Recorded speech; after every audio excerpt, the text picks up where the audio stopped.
Le bateau qui relie la ville du Cap à l'île de Robben Island est toujours plein. L'île prison est devenue le plus populaire des musées sud-africains car c'est ici que Nelson Mandela a passé 18 ans de sa vie.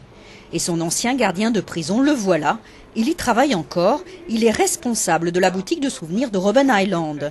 Depuis 1997, les touristes affluent dans ce lieu de pèlerinage, plus de 2000 visiteurs par jour. Les gens veulent savoir où exactement il a passé ses années de prison et il va y en avoir de plus en plus ici. Ils sont déjà plus d'1 million à avoir visité les différentes sections de l'établissement pénitentiaire. Mais ce qu'ils viennent tous voir, c'est la cellule de l'ancien prix Nobel de la paix, une cellule minuscule avec vue sur Préau.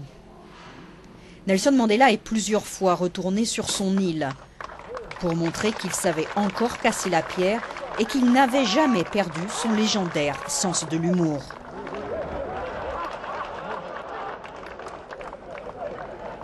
Christo se souvient encore de ces années-là. Il avait à peine 20 ans quand il a été muté et au fil des années, sa relation avec Nelson Mandela n'a fait que se renforcer. Mandela était malade. Il avait un cancer de la prostate et plein d'autres maladies qu'il a attrapées en prison.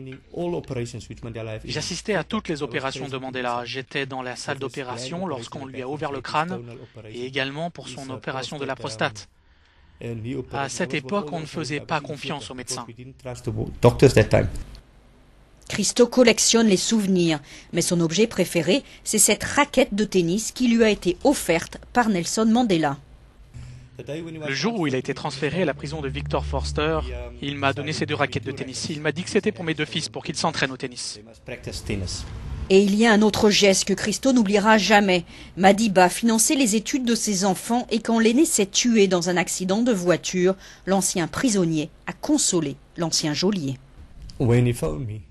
Quand il m'a téléphoné, il m'a dit qu'il me comprenait, qu'il savait exactement ce que je ressentais parce que lui aussi, il avait perdu son fils aîné dans un accident de voiture. Alors pour moi, qu'il fasse cela alors que j'aurais dû être son ennemi, c'est vraiment quelque chose d'émouvant.